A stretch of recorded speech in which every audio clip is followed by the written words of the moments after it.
The current international order is finished. This week saw history being made as South Africa took Israel to the World Court for its genocide against Palestinians. What does this historic occasion mean and why is it so significant? I spoke to the lawyer Ustadh Fahad Ansari to answer your questions in this special episode of Empowered by Islam 21C. My first question is, do you know how many times they mention Hamas in Israel's defense speech? There was somebody who had a ticker on, actually. Yeah. And I think within the first 20 minutes, it'd been said about 67 times or something. Yeah. But I don't know the exact figure. Do you know? Yeah. It's 137. Wow. Yeah. In a hearing which ostensibly had nothing to do with Hamas. But it was impressive. One of the things I want to discuss with you is, what your reaction was to the case. But before we get into that, can you just give us a bit of a background to what is the ICJ and just tell us a bit about it? Okay, yeah, that's very, very good question, because there has been a lot of discussion about this. So the International Court of Justice, or the World Court, this was established in 1945, and it's there to settle disputes between states. So you can't be an individual and bring an action to the ICJ. The ICJ has no prosecutorial powers. It can't prosecute individuals and bring criminal sanctions against them.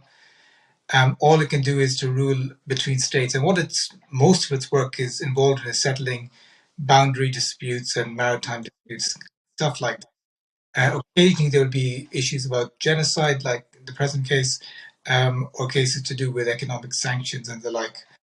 The ICC, the International Criminal Court, on the other hand, this came about 20 years ago with the Rome Statute. And what it has the power to do is to investigate and prosecute individuals for international crimes like war crimes, genocide, crimes against humanity, and aggression. So they can look into all of those things. They can bring criminal prosecutions and sentence people to prison for their involvement in these crimes. So there's a significant difference between the two. And can you tell us about the ICJ in terms of is it useful? Has it given the world any fruit so far? Or is it one of those things that, I suppose it depends on a person's politics as well, that the master's tools won't dismantle the master's house kind of thing? It was born, it came about in the era of and by the powers that were the kind of global hegemonic powers in the last century. So some people might say it's there to cement the supremacy of certain states and certain ways of thinking and so forth. Has anything useful come out of it? So I mean, the answer to that is really yes and no. It has issued some useful judgments, but the main problem with it is that there's no real effective implementation measures. So if it was to rule, for example, that a country is involved in genocide and it needs to be sanctioned as a result, the only way to implement that is through the UN Security Council. And as we know, there are 5 permanent members who've got a power of veto. And when it comes to Israel, one of them has exercised that power of veto on almost 100 occasions in the past 75 years to try to prevent any criticism or effective action against Israel. So while it does issue judgments which can have a reputational effect, which can have a court of public opinion effect, so to speak, it adds to political pressure, it adds to lobbying pressure, but in terms of actual implementation, it's not going to do anything. I mean, for example, it ruled in 1986 against the United States that it was arming the Contras against the Nicaraguan government, and the United States just ignored it completely. Just said we're not bound by its jurisdiction. We don't believe it. We just didn't engage with it. Then later on in 2018, Iran brought an action against the United States over the economic sanctions that were imposed upon it, and that just settled last year. But even in 2018, they wanted provisional measures, which the ICJ granted. So that's like an injunction saying, while you're looking at this case, which may take years, in the meantime, we want some interim relief or an injunction or provisional measures, as it's called in the language of the court. And they granted it. But the US again said, well, we don't care what they say. We're not going to do anything. And so what it has the effect of doing really is creating a pariah state, really. If you're going to be ignoring international law, ignoring the jurisdiction of the World Court, Mm. then it does sort of isolate you as a pariah. You really can't argue about law and order. Yeah, yeah. So I think one person, a good quote I saw was they said the process is more important than the outcome. The fact that it's even though when it comes to enforcing some kind of ruling, there probably is going to be a veto by the US or someone. The fact that during the process, all these facts come to light. They're on the news agenda of people around the world, apart from maybe the British and American media. I've been kind of eerily silent, but we'll talk about that. There's a very interesting parallel with South Africa, incidentally. So South Africa, many decades ago, was in occupation of Namibia, and whatever happened, this was the apartheid South African regime. The UN Security Council kept vetoing any effective action against South Africa. Why is the US and UK who are propping up that regime as it's propping up Israel today? And even after the ICJ ruled in favor of South Africa, again, they couldn't implement the measures because of the UN and because of the US and the UK. However, that judgment itself was quite devastating, and that sort of formed the groundwork to, whereas previously you had the human rights NGOs and activists talking about it being an apartheid regime and it, creating sort of aggressive measures against Namibia and its own people. Suddenly you had the World Court ruling against it. And that kind of pressure sort of gave the impetus until suddenly it became the US and the UK, their position was completely untenable at some point, and they had to concede. So I'm hopeful that whatever happens with the ICJ, even if they rule against South Africa in this case, that document, that 86 pages of pleadings, will be utilized, will be relied upon, and form the groundwork to actually make Israel to be that pariah state that it deserves to be. Alongside the other countries that have been supporting it, the handful of former apartheid supporters, UK and the US have been supporting. I mean, I don't know if it's verified yet, but something about South Africa taking the US or Biden to court as well. Yeah, I heard that as well. I mean, more interestingly is the position that Germany took, that it's declared its intention to intervene on the side of Israel, saying that it's not committing a genocide. And there have been lots of many quips and jokes going on about Germany. But I think the best saw the presidency of Namibia actually sent out a very scathing tweet, a media press release. Yeah, well, I mean, there you go, isn't it? It's that parallel. So we just talked about South Africa and Namibia. And Namibia, again, Germany were the ones who committed genocide in Namibia. So it is the old place. It really does look like the old colonial settler states, the old imperial powers, once again, basically taking up against their former colonies. And the world is very clearly divided in this. You could see the sides who were siding with South Africa and those who were opposing South Africa. And sadly, for me, as an Irish citizen, was to see Ireland on the side that said South Africa shouldn't be bringing this action. It's not genocide. But then, we had some balance, and when we had the Irish barrister at the end giving her that makes it all right. Well, she speaks for the people, isn't it? Yeah. Mashallah. So can you just give us a rundown of the arguments, people who didn't have maybe several hours to kind of dedicate? So on Thursday there was the arguments for interim measures, which is, correct me if I'm wrong, just to South Africa arguing that there's a plausible case that Israel may be committing, or Israel is committing genocide. Therefore, they appealed to for the court to grant interim measures and interim injunction or something to order Israel to cease and desist, and a few points that they actually requested. Until in the meantime, the longer term case would take years or whatever for a determination on whether or not it's actually genocide, a case on the merit, so to speak. So, what were the arguments summarized by in this 83-page document? So you're quite correct that the hearing on Thursday and Friday was not the full hearing to determine whether Israel is committing genocide or not. It was seeking provisional measures, which, as you rightly pointed out, is an interim remedy.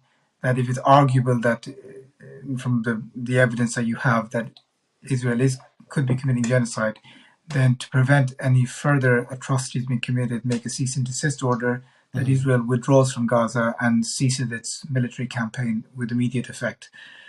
So that's what they were looking for. The actual determination about whether Israel is committing genocide or not, that's going to take years, could be like 6-7 years easily. Wow.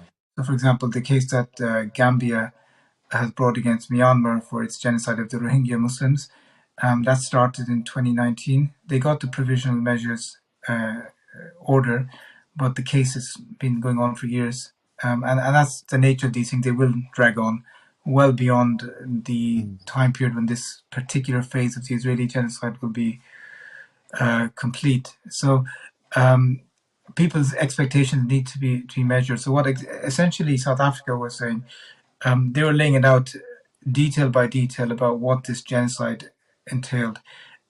There's a few misconceptions about genocide, which the Israelis always jump on, and people like Piers Morgan always talk about. Well, if they were committing genocide, there'd be no Palestinians left. So, they'd kill all of them. You don't have to kill every single person. You just need the intention to want to kill the entire population or a portion of the population based on their specific trait, like their ethnicity, their race, their religion, that kind of thing. There has to be a genocidal intent, and a large part of the proceedings was dedicated to demonstrating that genocidal intent.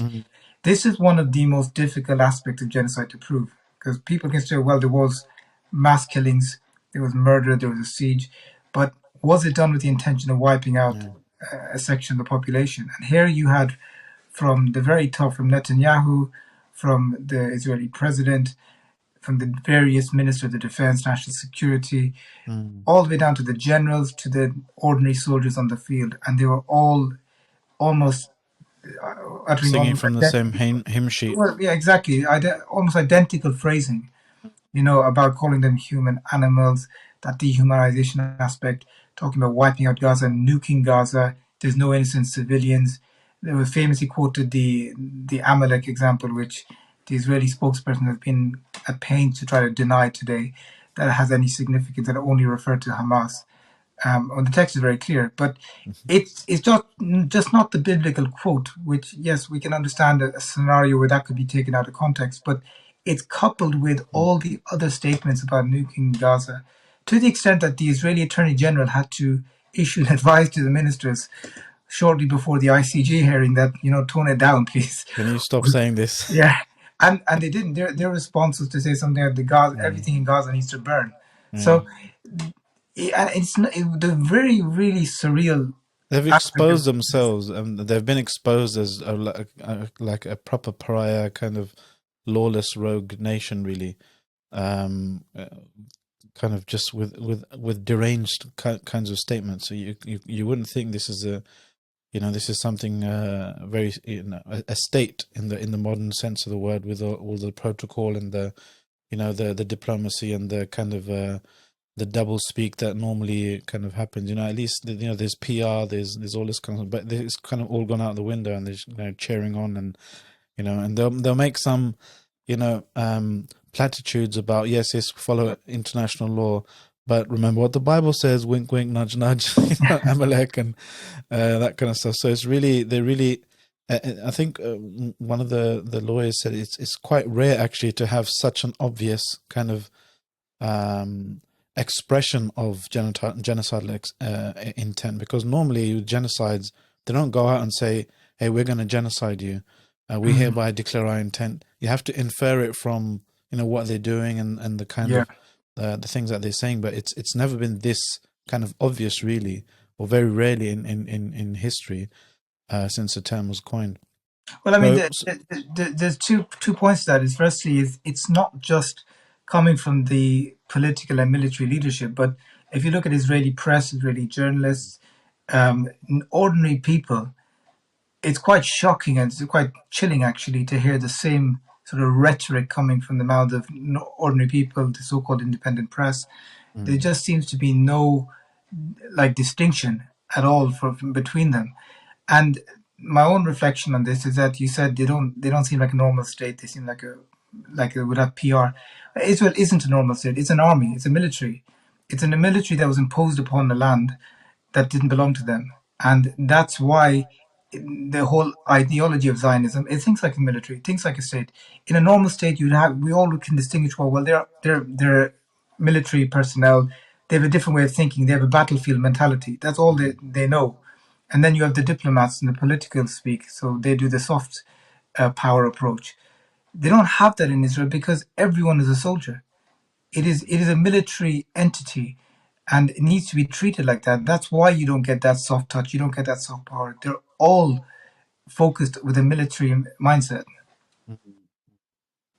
So part of the arguments on the South African side, they were talking about intent. That it's clear that they're expressing intent in various ways, that they want to get rid of the Palestinians, at least in Gaza. They were also part of the proceedings were focused on actually highlighting the extent of the destruction. You know, that even if you were to ignore the intent expressed, you can infer intent from the scale of the carnage. You know, the targeting of civilians, journalists, hospitals, schools, and so forth, and the fact that this isn't excused under international law with the excuse of self-defense, because they kind of preempted some of these arguments that they normally kind of come out with. What else were they arguing on? So I mean, the obvious stuff was the actions by Israel that everybody can see. But there was a not so obvious point that they made was, and which comes within the Genocide Convention as well, is the imposition of a siege. So even if you sort of create conditions which lead to the genocide, lead to mass killing and mass starvation tactics, that itself is a genocidal act with the correct intention. Now, what's interesting is that the former ICC prosecutor, Marino Campos, he was the very first ICC prosecutor, he actually said that prior to the 7th of October, just the siege itself of Gaza was a genocidal act. So without even going in post 7 October, they already were in the process of committing genocide by what was happening. One of the sort of silver linings in all of this horrific episode is the fact that the whole world has woken up to what's been happening. And one thing that the South African legal team did incredibly was, from the very outset, they made it very clear that this is a genocide that has its roots and began in 1948, 75 years ago. This is just the latest escalation of that same process. And that's something that they were at pains to point out time and time again. I think that was very effectively done. As you said, Israel's main sort of thrust of their defense was, well, we're acting in self-defense. The South Africans preempted that by saying, well, firstly, as an occupying power, you don't have a right to self-defense because you're already the aggressor. And secondly, that's already established in international law, right? Yeah. That's a basic principle that if you are the aggressor for Israel as well. Israel is the occupier, so it's the aggressor. And it doesn't have a right to self-defense. In fact, it's the Palestinians who have the right to self-defense. They've got the right to resist against military aggression, including obviously armed resistance in their case. So they have every right to do so. And the second point is that even if they were to say, well, that doesn't apply, and Israel was acting in self-defense, the manner in which Israel has acted, I hate the word proportionality. It's so inapt for the circumstances, but it's the one that they always rely on. But it's wholly disproportionate. It's just, it's clearly genocidal. You're not going after just, some Hamas members here and there. And that turns to Israel, and that really is the Israeli argument. The Israeli argument was what on Friday? Firstly, they argued that there's no jurisdiction. They said this isn't a dispute between us and South Africa. So that's So a we don't know. technical point of the law, right? Not Yeah, I mean, not on the they facts. they raised it. They said, well, we didn't have a dispute. They didn't send us any letters say, oh, we got a problem. They just went straight to court. I mean, and How rude of them. yeah, and it's a stupid argument. The second one was really that we're not with the self-defense one we talked about, and then we're fighting against Hamas. But they also had a more clever argument that, look, we're not committing genocide, because if we were committing genocide, we wouldn't sort of take these measures to prevent death, such as we let in some humanitarian aid. It's not our fault Hamas hijacks it, but we let it in. We also drop leaflets to tell people to go to safe zones. We ask people to evacuate from the north. We've set up some safe zones for them to go. Of course, all of this flies in the face of what everybody in the ground is saying, is that there's nowhere safe in Gaza. But this is the kind of tactics they're using to put a smokescreen up to the fact that they are committing genocide. And they're also mentioning that all this stuff, all these genocidal statements, we didn't really mean them. They were just said in the heat of the moment, and they were said by people who aren't actually making policy. They're not the people in the war room. They're people, who are upset because they're so, hurt, because obviously we're victims all the time. And, we have free speech. And so, we let people, get that kind of stuff off their chest. But I thought that was kind of a clever way of snaking out of these clear and obvious kind of statements of genocide and, wipe them out, and human, animals, and Amalek and so forth.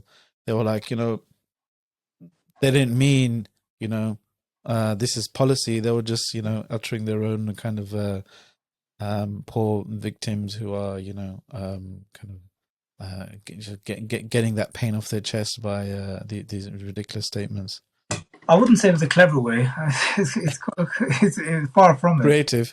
Creative, maybe, but it's if it was said by a few sort of random, soldiers or generals here. It was only the Prime Minister. The Prime Minister, the President, the Minister of Defense, the Minister of National Security, and all these, other ministers and generals.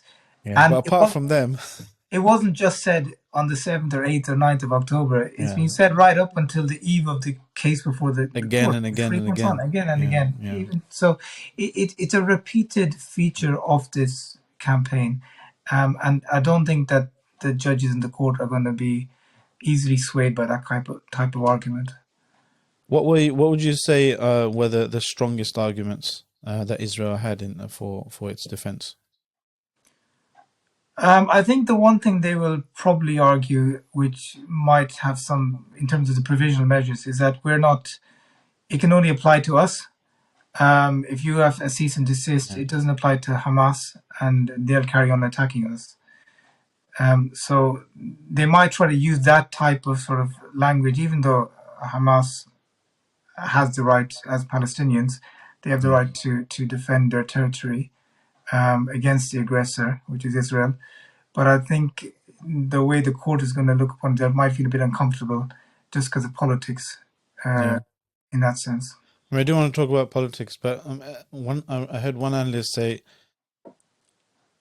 that if you actually think about that as a defense, then that would kind of render any appeal to stopping genocide null and void, because with genocide, there's always one side that's carrying out the genocide and another side that's going to try and fight back.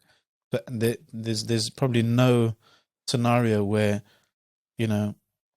where you could tell someone stop committing genocide and, that wouldn't apply there. Yes, well, they could, and anyone could say, well, if we stop committing genocide to those people, then they're going to come and fight back. So, but that's just how it is. You don't commit genocide in the first place.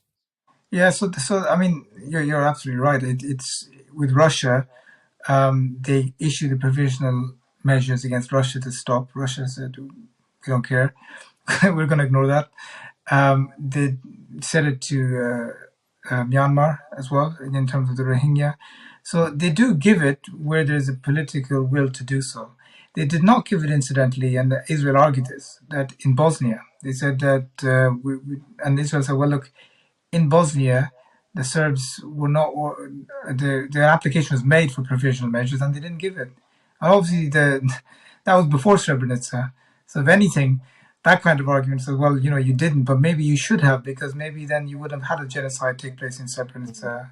That did happen. So with all of these things, there's a lot of politics involved. I don't think you can get away from people say it's an independent court and they're independent judges, and that's true to a certain degree, but it's also true to a certain degree that there is a large element of politics involved. How confident are you that the merits of the actual arguments are the things that are going to be determining this case and not other influence and politics from the respective countries of the judges? So the judges come from 15 countries, and there's 2 ad hoc ones, as far as I understand, one from Israel, one from South Africa. Is it normal for judges to kind of go against the foreign policy of their respective countries? I mean, so most cases I said are sort of border disputes. In more sensitive cases like this, it really depends on which country it is. I don't think it depends on the individual judge as well. So, for example, the president of the court at the moment, Judge Donoghue, she's an American judge. She used to work for the U.S. State Department. A few years ago, the ICJ ruled against Britain over its illegal occupation of the Chagos Islands, part of which is interesting because Britain they deported thousands of islanders of Diego Garcia to give it to the Americans to use as an airbase. So when this came to the ICJ, they ruled Britain was in unlawful occupation. 14 judges ruled against Britain. 1 judge ruled in favor of Britain. That was Judge Donoghue, the American judge. So you do sort of see this happening, even with the advisory opinion that the ICJ ruled against Israel's apartheid wall. That was back in 2014, I believe. Even then, there was 1 judge who ruled against it, but 14 ruled in favor. The 1 judge against was, again, the American judge. So I think certain countries will feel a bit sort of have their hands tied, certain judges. But I really would hope that the majority would be able to see this for what it is. Yeah. Even like there's a Russian judge. When the ICJ ruled on Russia-Ukraine, that Russian judge was the 1 judge who didn't rule against his state. So, for better or for worse, there are going to be certain judges who may feel that political pressure a bit more so than others. What did you make of the reaction from different countries and different parts of the world to the case and the arguments? There was a real resounding sense of relief and justice I felt from the global south. Africa, Latin America, Asia. People sort of felt that finally, for the first time, the issue of Israel was being spoken about and determined in phraseology and rhetoric that was so warranted. So often it's sort of people pussyfoot around this, they don't really get into the meat of it. And I think people were very proud of that South African legal team.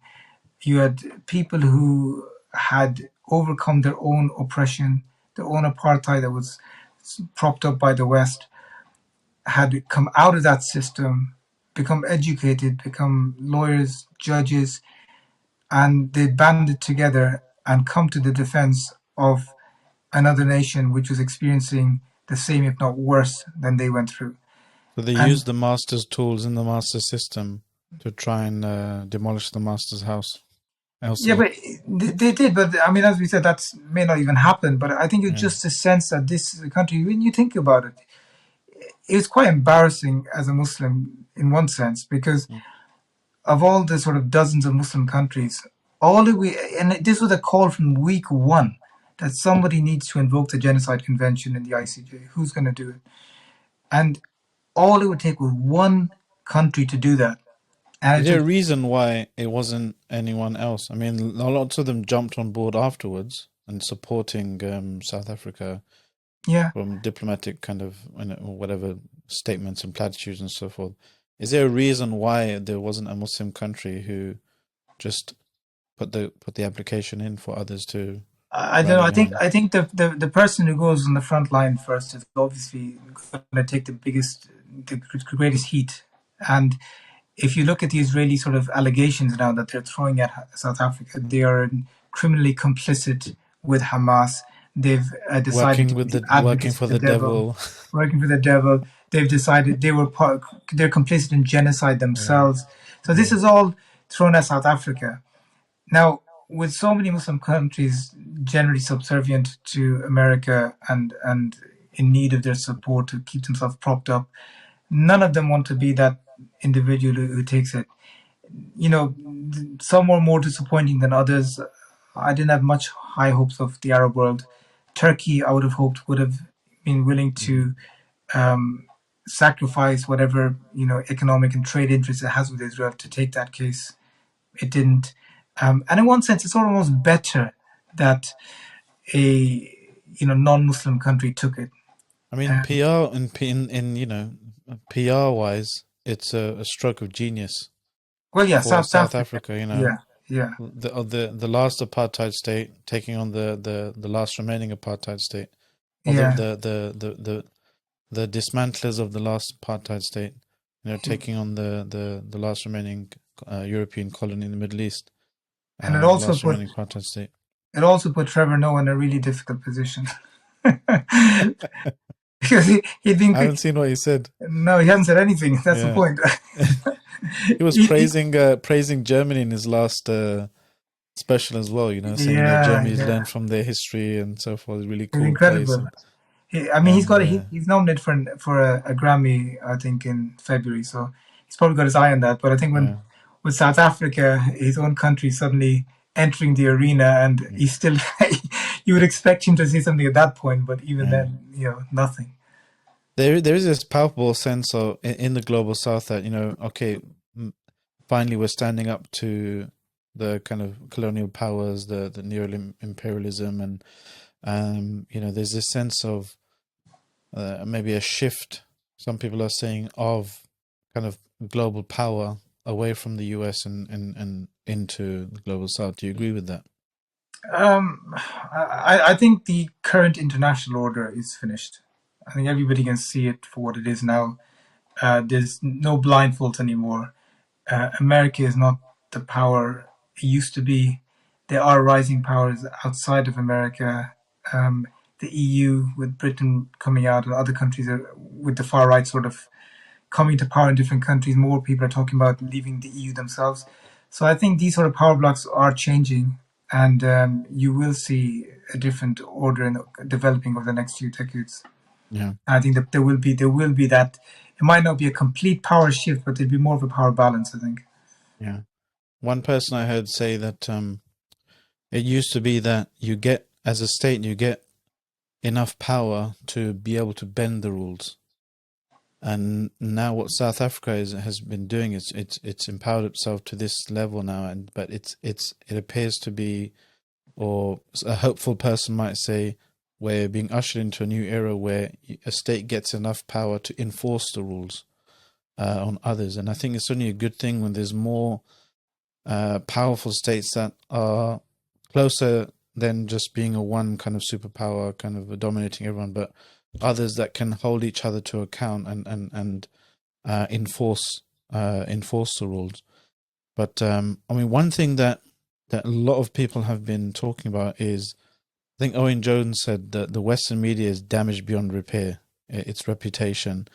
And radio silence on Thursday, one of the most important newsworthy cases of our generation, right? Maybe a few generations, complete silence, but full wall-to-wall coverage on on Friday, when Israel is giving its defense. What did you make of that? Yeah, I mean, if you compare it to like on Thursday with the complete absence of media coverage, just a short news article on BBC News, you compare that to their coverage of the Johnny Depp trial, of the WAGs. I apologize. That was the trial of our Yeah. generation. So you would think, right? So you have those type of like crazy wall-to-wall coverage, and that's fine. If you're going to take that stance, then on Friday I wouldn't have expected you to cover it either. I would have been sort of annoyed that you didn't cover this story. But then to actually on Friday say, okay, you know what, we're going to give this the coverage it deserves and give it wall-to-wall coverage, it just shows both sides. And to be perfectly frank, it's Owen Jones has sort of come onto the scene late about the British media. We've been saying this for as Muslims for a long time. We've seen this double standard, this hypocrisy, that over 100 of their fellow journalists have been targeted with their And their families, families. and to this point, even now, there's not been anything other than slight little sympathy for one or two journalists, like prominent ones like Wael Dawda and others. But generally speaking, there hasn't been any condemnation. There's been no sort of recognition, acknowledgement, awards, posthumously granted, condemnation, a call for the end to the targeting of journalists. There's been none of that. In fact, it's been the opposite. You have people like Sheila Fogarty, who at the early stages of this was actually questioning the independence of some of these journalists, saying, oh, so-called independent and Hamas-controlled media, that kind of rhetoric coming out, where people are being killed. It was so callous, so, cold-blooded, really. And you see that collusion between the media here and the genocide that's going on. This angle, sorry, Salman, this angle on the media role, I don't think we've actually discussed it enough. And I think maybe on another program you need to get someone like Dr. Osman Latif on to talk about this, is the dehumanization aspect. Because in any sort of genocide, it can only take place where you have that dehumanization. So you saw it in Rwanda, the Radio Rwanda, who used to always demonize the others. Like there was reports of them literally soldiers going in carrying, a machete or a gun in one arm and a radio in the other. You had it in what's his name, Julian Streicher. He was executed at Nuremberg for his role in the Holocaust, even though he didn't kill a single Jew. But because he was in his publication, Der Stürmer, that used to basically have all the anti-Semitic caricatures, incite hatred against Jews, he was seen as instrumental as a Nazi leader, that he was actually executed. In the Balkans, there was actually a report on Serb radio and Serb TV that Bosnian Muslims were feeding Serb children to a lion in the zoo. And that became national headlines. And, similar to how we saw it with this Atrocity genocide. propaganda, The beheaded putting babies in ovens mass and rapes, babies all this, and raping, all of this nonsense that's been propagated. And the mainstream media in this country, normally you would see it in a country at war, but here we're seeing it in the British press. And that's a really concerning thing, because it gives you an insight into how easily and how willing they are to accept these sort of Islamophobic tropes that are thrown around.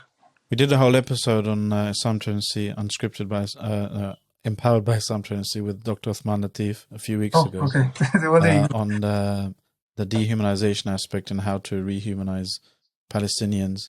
I think it was episode 2. Check it out. But on that note of the media, obviously, so the Western kind of the corporate media, the legacy media, completely humiliated it, in face of kind of democratized information and people sending, news directly from on the ground and from the courtroom, and other alternative media kind of platforms like Islam Truancy and Muslim ones, obviously, and even non-Muslim alternative kind of media platforms, kind of filling that vacuum. Apart from that, one thing that really kind of made me stop and think was the fact that in the courtroom, when the South African lawyers, for example, or the lawyers in the South Africa team were giving their arguments, developing their arguments, had judges from all across the world. This is the World Court, the highest judicial authority in the UN. The videos they were playing were of, the videos that we find online and we share around. And I saw a few from like Middle East Eye and these alternative media platforms, TikTok, social media kind of videos that are coming from on the ground there in Gaza, for example, and have become viral because we all have the opportunity or the duty now to help make something go viral, because we don't just scroll past it. We stop, we pause on these platforms. We engage with the content, and that then feeds back into those algorithms and shows that content in more and more people's timeline. So it just made me think that we need to double down and really be on the lookout for any important information, important news. Don't just get depressed when you see it. No, engage with that content, share it. And you never know, it might, because so many people shared it and made it too loud to ignore, it's ended up in, places like the World Court. Yeah, no, absolutely. I had the same reflection. I mentioned in the khutbah on Friday as well. If you took a parallel, what we used to do when I used to work for the Islamic Human Rights Commission, and we had this campaign of letter writing to prisoners. And the caged prisoners used to do as well, writing to the prisoners in Guantanamo. And very often people would say, well, will the letter actually get to them? Will someone actually read the letter? And the answer is, if one person was to send a letter, it's probably not going to get there. But if there's like 500 letters coming in, there's inevitably one of them is going to find its way through. They'll let them have one. And just your letter may never reach the prisoner, but it facilitates somebody else's letter getting through. It adds to that pressure. And for the guards and the government receiving those letters, they're realizing this person is remembered. We can't just abuse him, torture him, do what we need, because there are people who are concerned about it. So similarly with this content that we've been sharing, when I saw the MEE video going on, I said, wow, with the I little remember logo seeing and that. stuff. Yeah, with the logo. But free advertising. It's really important, because what you said was, we sometimes think we underestimate what we do when we like and share. And Ustadh Sami Hamdi is always talking about this, that it makes such a critical role that within the secretaries of defense of Israel and the United States are actually holding meetings to decide how to deal with this. The TikTok generation, Gen Z, even that Shaitan Elon Levy, the Israeli spokesperson, is here at the moment. He has a TikTok manager. So literally she will follow him around 24/7 and record his reactions to stuff. And just so we can take the mick out of him in the comments. Yeah. So no, he puts it onto TikTok, and then she's got her team, and they all manage his TikTok. So, ironically, that's where they're losing most of the battle here. But they are investing so many resources in him and in social media, because they realize that this is an information war. And the sooner that we realize this, and I'm going to stress this, because it's a time that people are giving a lot of money for Gaza, the rebuilding, for aid, and inshallah, that money is going to come. We know that there'll be millions, billions invested from around the world, from countries that have more money than we can possibly raise. They'll all be doing it to rebuild Gaza and to give out the necessary humanitarian aid that's needed. But what no one's going to be doing, or very few people are going to be doing, that's where we as a community really need to understand our role, is to invest that money in the media narrative, in the information war, in the advocacy aspect of it. So I'm going to plug a few people here, if you don't mind. So Cage, in terms of the kind of stuff they're doing, dealing with sort of the British Zionists who are coming back, dealing with people who've been sanctioned as a result of doing pro-Gaza posts on social media and have lost their jobs, been suspended. They need, they're inundated, and they will need money to pay for caseworkers so they can get on with the rest of their remit.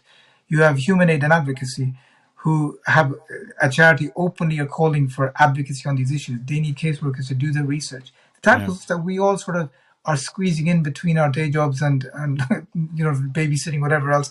We're sitting at laptops trying to do stuff. Imagine we had full-time people working on these things. So when you're deciding where to set up your standing order or give your £500, £1,000, just really think about, where do you want this to go? Do you want it just to go to rebuild? When others will do that, we know that the majority of people, the majority of money will go there. But there has to be a significant portion. As now, more than ever, we should understand that. And especially seeing, Muslims in the US and the UK, because absolutely, we have the added embarrassment that our governments are the biggest supporters of the Zionist occupation. So we have a bigger duty to do the advocacy. there's a guy in Ireland who got sacked. He's a tech guy. He got sacked because of his pro-Palestine stuff. In fact, he wrote an article saying, "I've just done this and I'm about to get sacked. I know I haven't received my letter yet, but it's inevitable." And he did get sacked, and he lost a lot of contracts. He's gone and set up this thing called Tech for Palestine, and he's just inviting anybody to get involved. So today they launched this thing, Fact Check, of the 7th of October. And it's brilliant. It's literally put on all the stuff that we talk about. Now, we've been sharing the information and talking about it. And every time somebody comes up with the burned, beheaded babies, we try to rebut them. And it's very simple in the task force was to compile all the evidence, put it together in a nice website. So it's there, accessible for anyone, and you can just link back to it. Yeah. Many of us talked about doing this for the past 3 months. None of us actually had the time to actually do it or the resources. This guy went and did it. He got some people together and they've done it. So this kind of activity and resistance is incredibly important. Yeah. It's just not good enough for our community with its skill set to be, and I'm going to say this softly because I just emphasize the importance of it, sharing and liking. It is really important, but we can really push the boundaries. We have to take our inspiration from the Palestinians, the way they resist, and with the limited resources they have, and the manner in which they have been able to resist the occupation in every single manner, single way you can think of.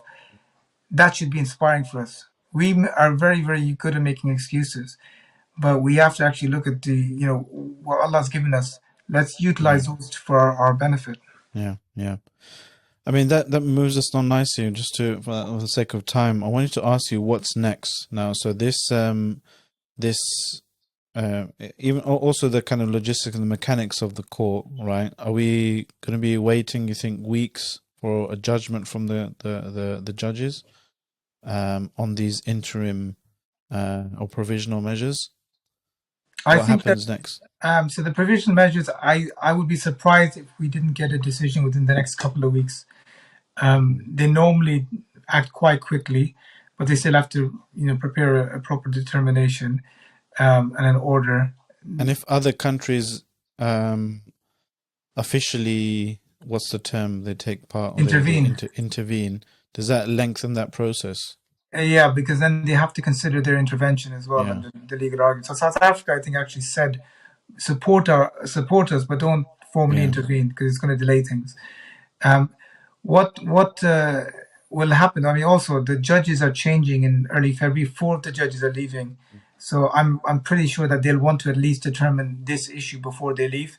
So then the new judges can look after the actual substantive merit-based application. Is it possible for just other countries to kind of just keep intervening to kind of filibuster it, to just kind of delay it? I guess in theory, you that could happen. I mean, the reality is it's going to take years anyway. So it's no, for these provisional. No, it's already at this stage. It's done. I don't think you can intervene now. So they've had the hearing. So Germany's intervention is going to be within the substantive for the main, case, not for the provisional measures. Yeah. Okay, and imagine if they do agree with South Africa, what other measures that one would expect? What were the measures that South Africa have asked for? I don't know the full detail, right? But I think the obvious one is a cease and desist. The Israel withdraw and stop bombing Gaza, essentially. Another one is to end the siege. because that, as we said, is a genocidal measure in itself. Yeah.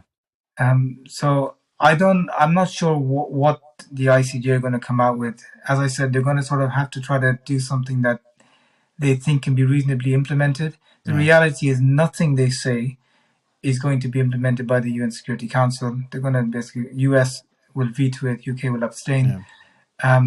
But if there is a provisional measure, I think the what we can do with that is huge.